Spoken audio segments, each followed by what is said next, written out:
Hi guys! So I just wanted to say a really huge thank you for the support on my YouTube channel so far. I really do appreciate it. We've made it through to the end of another deposition.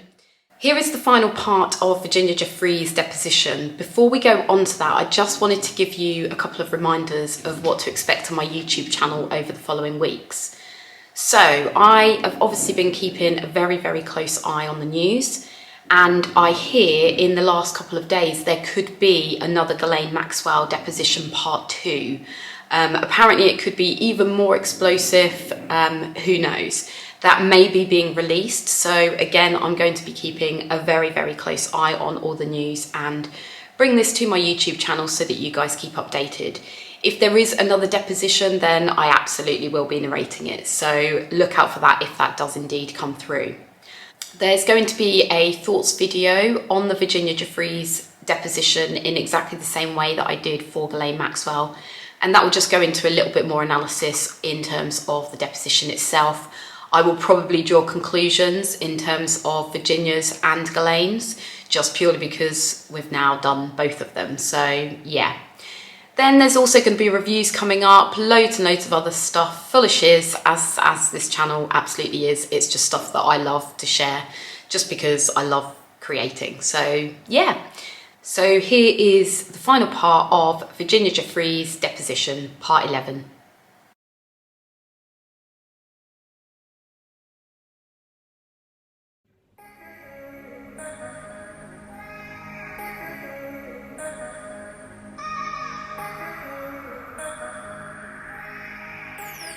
And my lawyers were nice enough to help me. I have this beautiful website where you can click on in any state and you can find a place. I have personally called all of them and they will help you get out of the situation that you're in. They will get you medical help. They will get you legal advice. I think I was in the really good process of healing.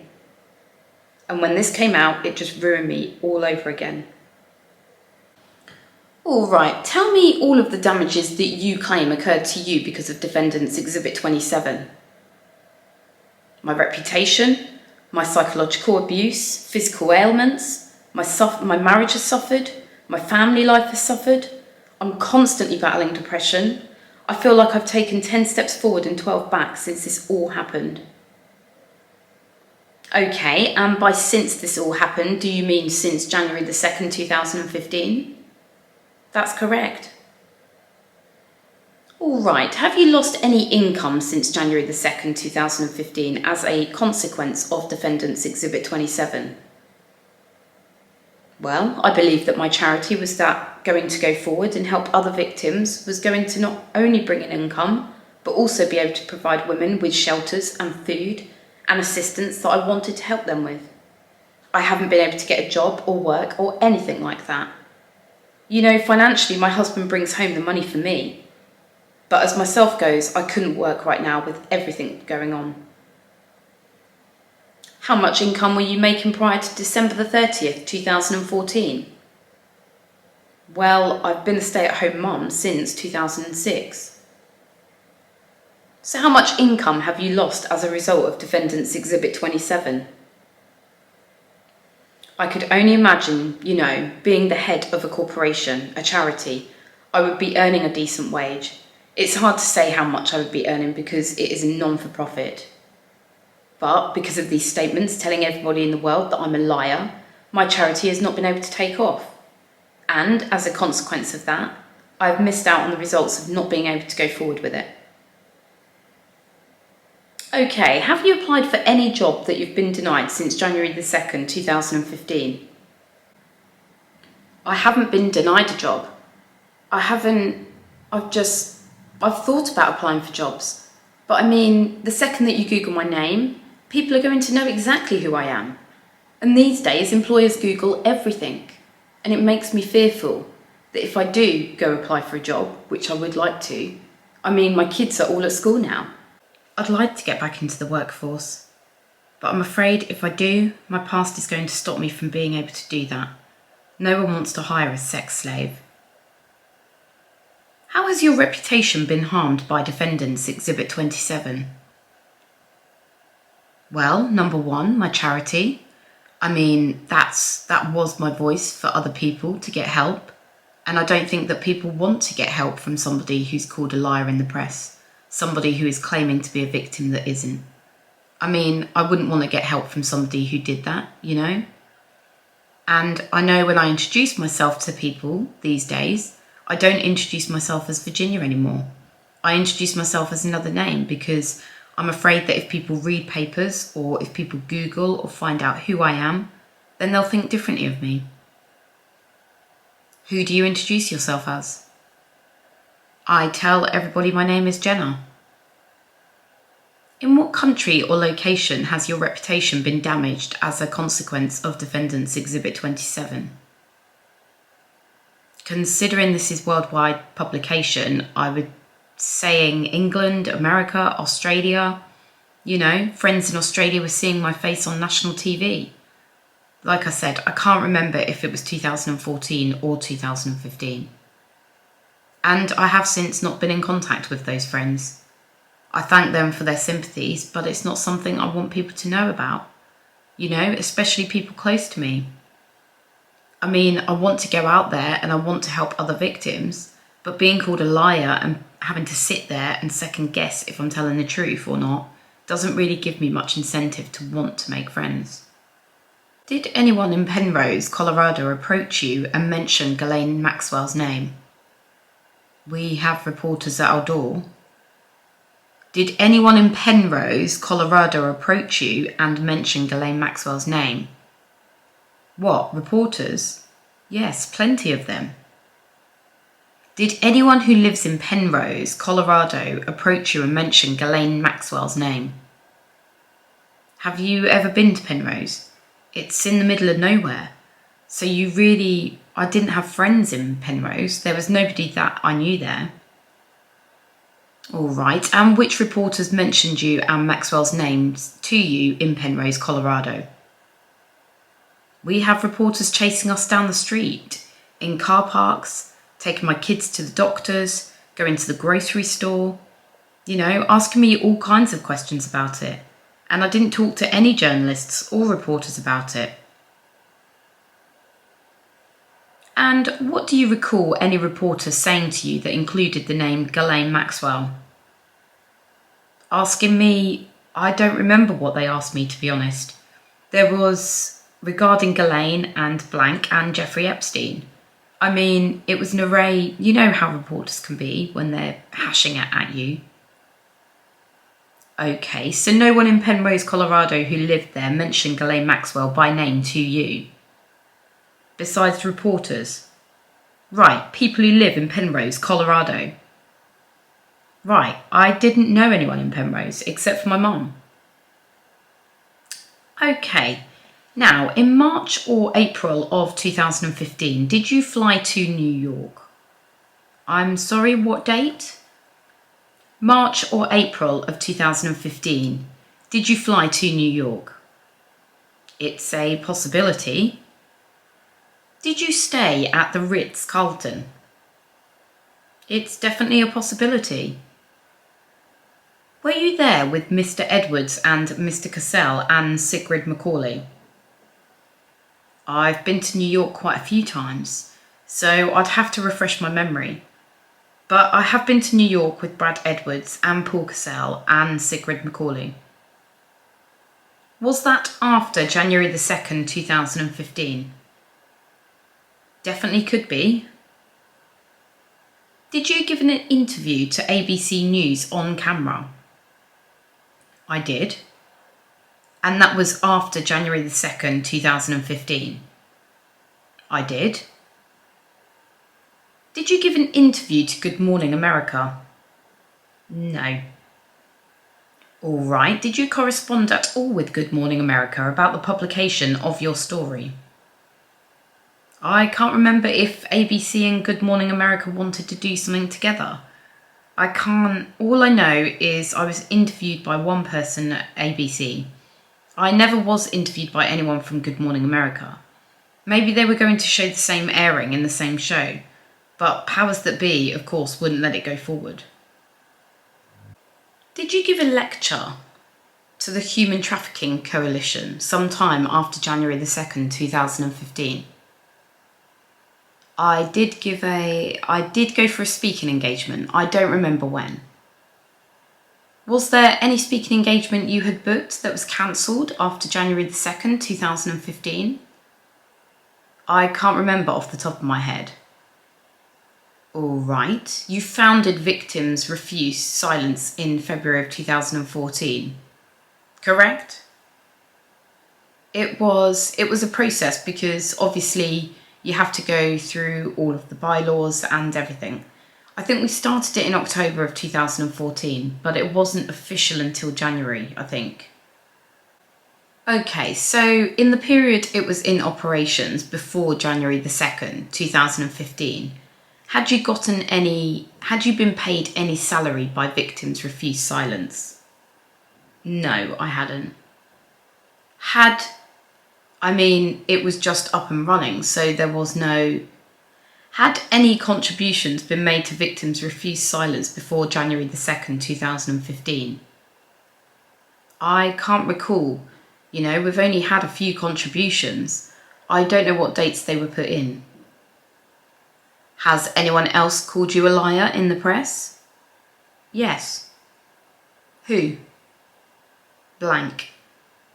Anyone else? Ghislaine Maxwell, obviously. Anyone else? Not that I know of. Has anyone else publicly denied your allegations? From what Ghislaine Maxwell said? Have you seen any press in which another person has denied your allegations? Mr. Edwards, objection. Vague. I've seen allegations denied by Ms. Maxwell, and I've seen the allegations denied by blank. And blank actually went on TV and called you a serial liar, correct? Very correct. You saw that, correct? Yes. And that hurt your feelings? Badly. Blank, blank. Blank, blank, blank. Mr. Edwards, form. Blank. How do you know which harm you've suffered is attributable to Ghislaine Maxwell's denial versus blank, blank? Ghislaine Maxwell brought me into the sex trafficking industry. She's the one who abused me on a regular basis. She's the one that procured me, told me what to do, trained me as a sex slave, abused me physically, abused me mentally. She's the one who I believe, in my heart of hearts, deserves to come forward and have justice happen to her more than anybody. Being a woman is disgusting. So you cannot delineate what harm you have suffered in terms of all of the psychological damage you just disclosed? Oh, of course. If that is attributable to Ghislaine Maxwell's statement on January the 2nd versus blank blank, calling you a serial liar on Good Morning America. Of course it all hurts, okay? Blank, blank, blank. Of course those hurt. It doesn't feel good to have people who have done something to you deny something that's happened when I'm actually brave enough to come forward and talk about it. What hurts me the worst is that Ghislaine Maxwell brought me into this. Not only has she hurt me once, but she's hurt me twice, coming forward and saying this is not true.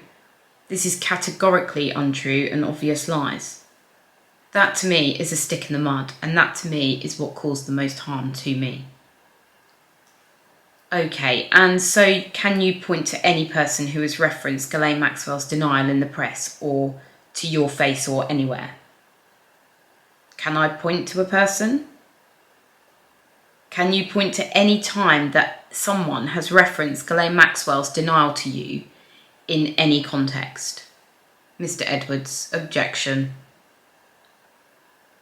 Can I point to a person? I'm sorry, I don't understand. Can you rephrase it for me? All right. So I can understand what you mean. Where you live in Australia now, has anyone referenced the name Ghislaine Maxwell to you? After all of the news hits, after the press hits in 2015, and everyone is calling me a liar. All of my friends in Australia called me and talked to me and said, I can't believe this. I can't believe what you went through. That was very embarrassing for something that I tried to keep separate from my other life where I would like to help victims. I didn't want the friends of my kids' parents knowing about that stuff, and of course they all felt sorry for me. And like I said, I didn't know anybody in Penrose, so there's nobody that could have come up to me and talked to me about it. My mum? This question was about Australia, sorry. Oh, sorry, I thought you were talking about pointing out people. No. Okay, well, in Australia, yes, at least a dozen friends. They came up and they mentioned Ghislaine Maxwell's denial to the press to you. They couldn't believe what I'd been through and, that these were, being denied and they felt sorry for me. And, it was the whole circumference of things. So the people in Australia that came up to you had sympathy for you and believed you, correct? Yes. All right. And when you spoke to Dr. Olsen, you recall specifically mentioning Ghislaine Maxwell's press statement.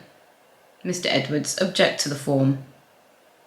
Yes, I remember mentioning her, as well as the press release, as well as other press releases, and the abuse that I had occurred from the hands of Giuffre and Ghislaine. Okay, when have you been diagnosed with a mental health condition first? I don't know. I mean, I've been told that I've blank. When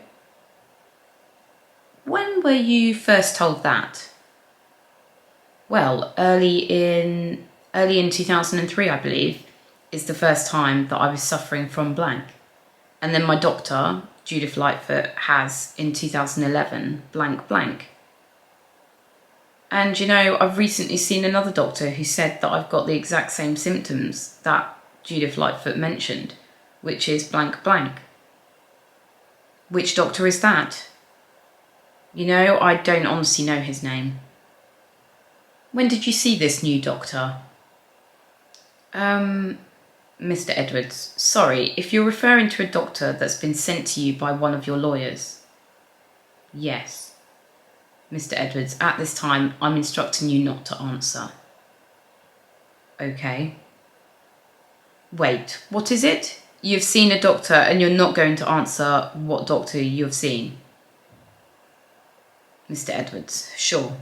If it's a consulting witness in this case that has seen her at the direction of attorney that has not yet been disclosed per any expert witness disclosure, then I'm instructing her not to answer that question.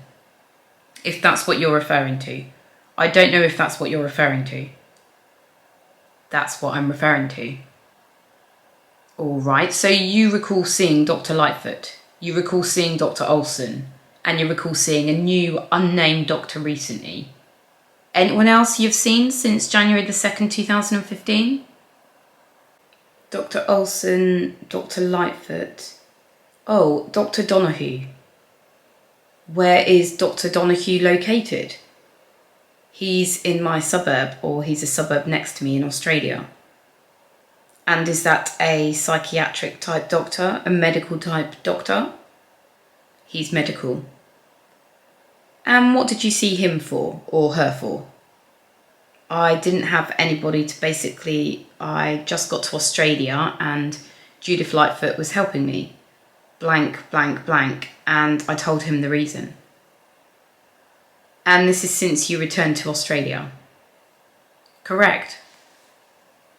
And this is the first time you had seen that doctor. I've seen that doctor twice now. I'm sorry, what was the name again? I know you already said it, but Dr. Donahue. Donahue, all right?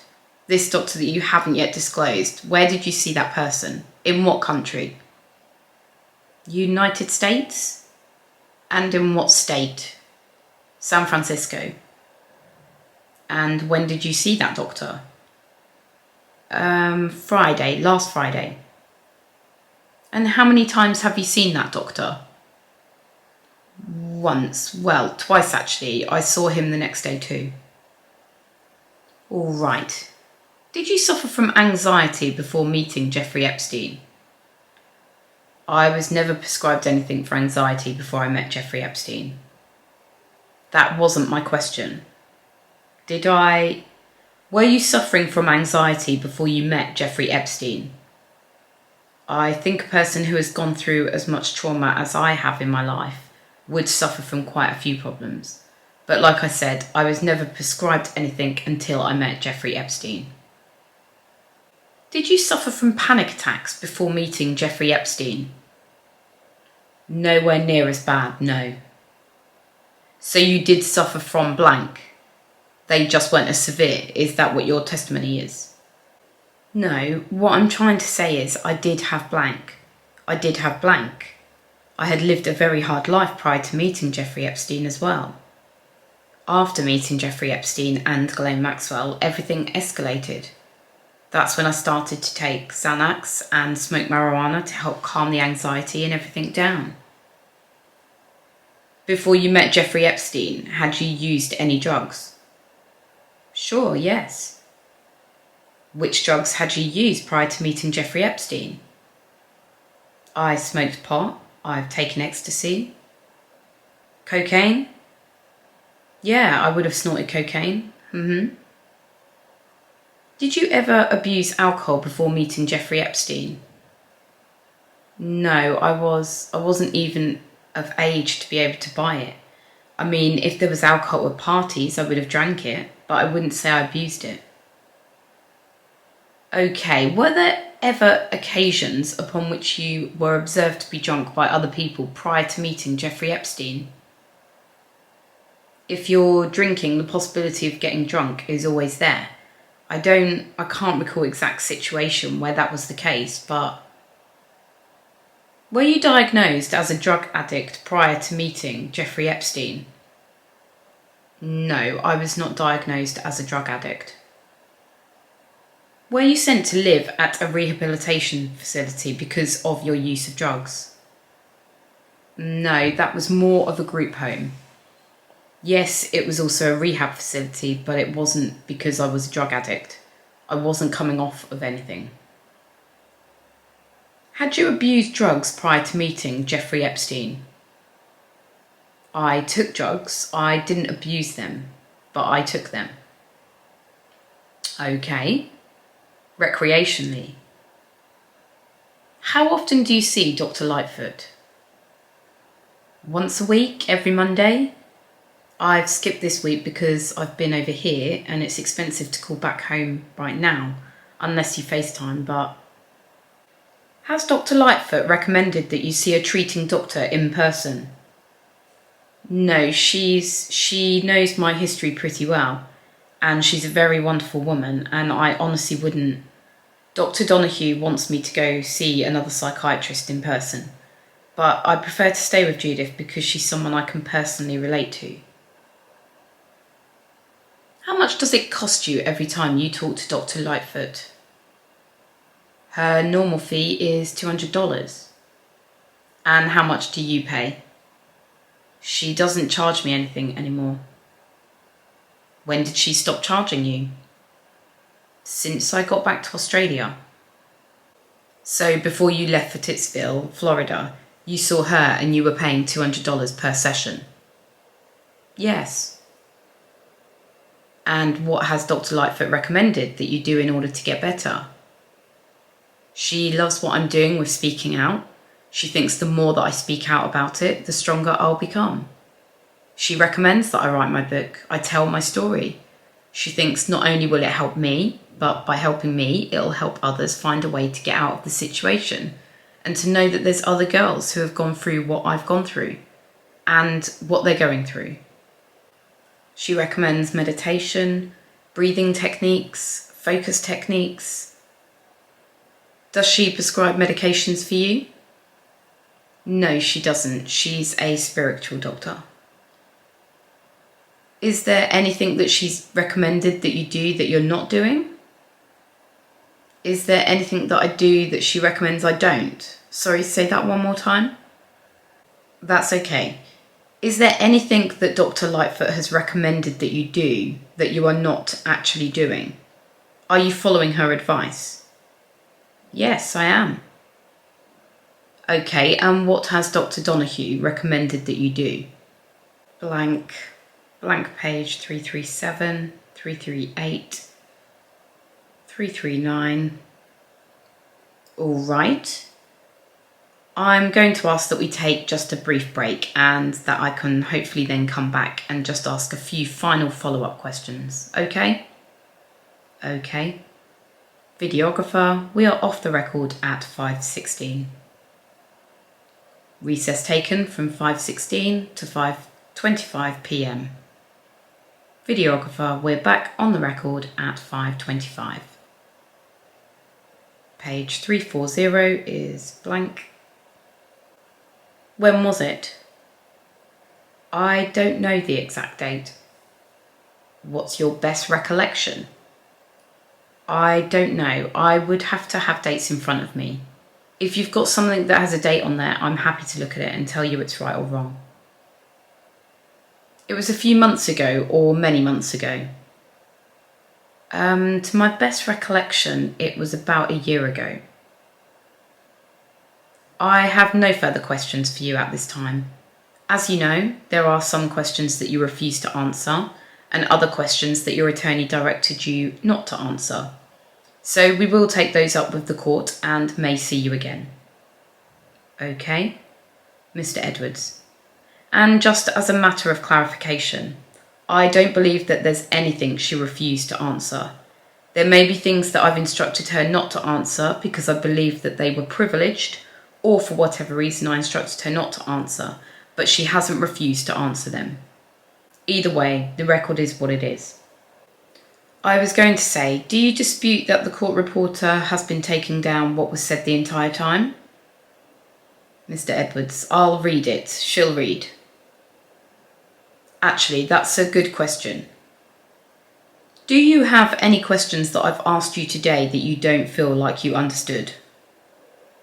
No, I don't think that there's questions that you've asked me that I don't think I've understood. But you know, I really just want to state something for my own peace of mind, if that's okay, if I'm allowed to do that? No, that's not really what this forum is about. Okay. There are other forums. Mr. Edwards, that will only be good for them. There is no reason to say that. Okay. You get a chance to talk later. Do you have an order form? And she'll read it. Ms. Millinger, we're going off the record. Mr. Edwards, yeah, that's fine, she'll read.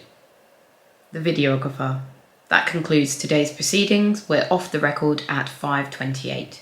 Proceedings concluded at 5:28 p.m. I, Virginia Giuffre, do hereby certify that I have read the foregoing transcript and that the same and accompanying amendment sheets, if any, constitute a true and complete record of my testimony.